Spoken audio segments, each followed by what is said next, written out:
PBB dan PPHTB. Nah, di video yang pertama ini kita akan bahas tentang PBB terlebih dahulu.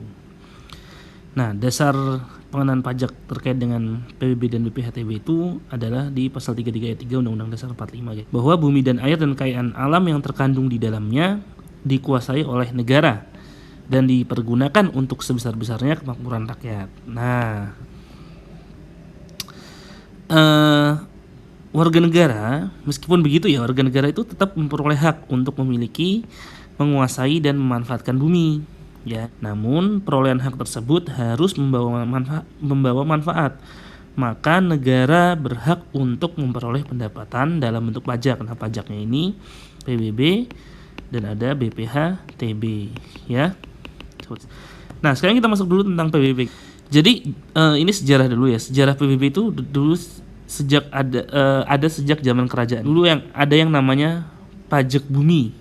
Kenapa ada pajak bumi? Karena zaman dulu hak pemilikan tanah itu mutlak ada pada raja, sehingga masyarakat yang ingin menumpang gitu ya istilahnya, atau menggunakan tanah tersebut harus membayar pajak bumi kepada raja.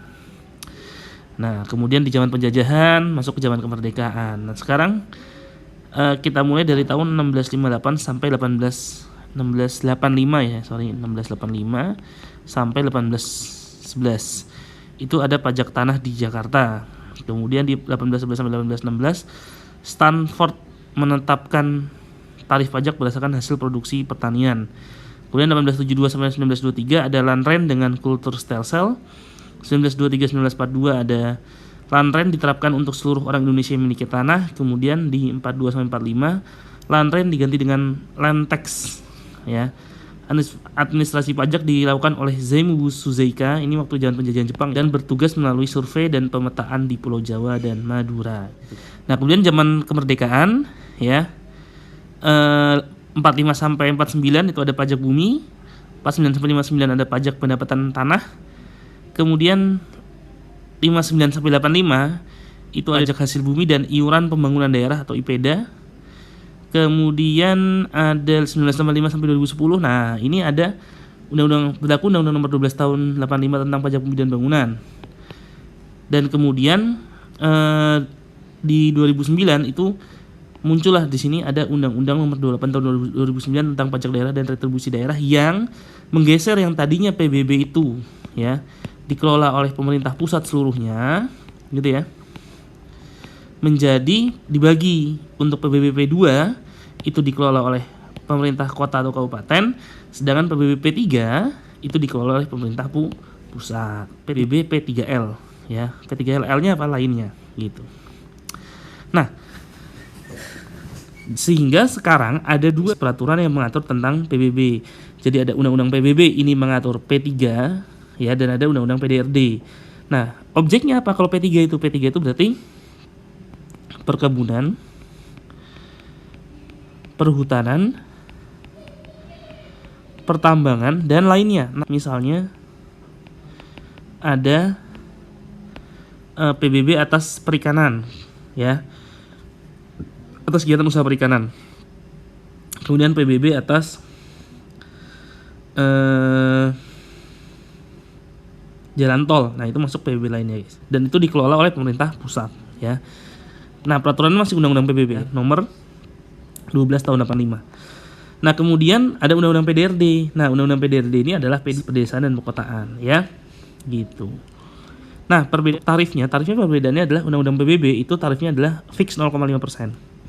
Sedangkan Undang-Undang PDRD diatur tarifnya adalah paling tinggi 0,3%, ya. Jadi dia yang diatur tarif maksimal, sehingga nanti setiap kota kabupaten bisa menetapkan tarif yang berbeda-beda, guys. Nah, kemudian di Undang-Undang PBB itu ada yang dikenal namanya NJKP. Ya, NJKP itu bisa 20 sampai dengan 100%, gitu ya. 20 sampai dengan 100%. Sedangkan di Undang-Undang dan di PP 25 tahun 2002 ditetapkan sebesar 20% dan 40%. Jadi antar 20 atau 40%. Sedangkan di Undang-Undang PDRD itu tidak dikenal adanya NJKP, gitu ya. Jadi kalau nanti NJOP-TKP setinggi-tinggi adalah 12%, dan kalau jadi di Undang-Undang PBB NJOP-TKP-nya itu diatur setinggi-tingginya 12 juta, sorry bukan 12% ya, 12 juta. Sedangkan di Undang-Undang PDRD ya, yang diatur adalah NJOP TKP-nya paling rendah 10 juta ya, antara Undang-Undang PBB dan Undang-Undang PDRD. Nah, sehingga PBB terutang ya.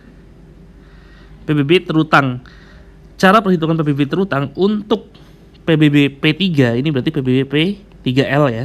Dan ini adalah PBB P2 ya. Untuk PBB P3L rumusnya adalah PBB sama dengan tarif ya dikalikan dengan NJKP. Yang mana NJKP ini rumusnya adalah persentase NJKP dikali dengan NJOP min NJOP TKP gitu ya.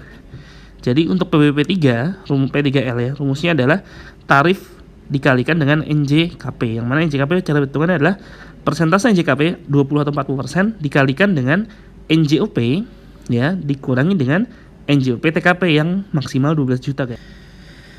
Nah, kemudian untuk PBB P2 karena dia tidak dikenal persentase NJKP, maka rumusnya adalah PBB P2 adalah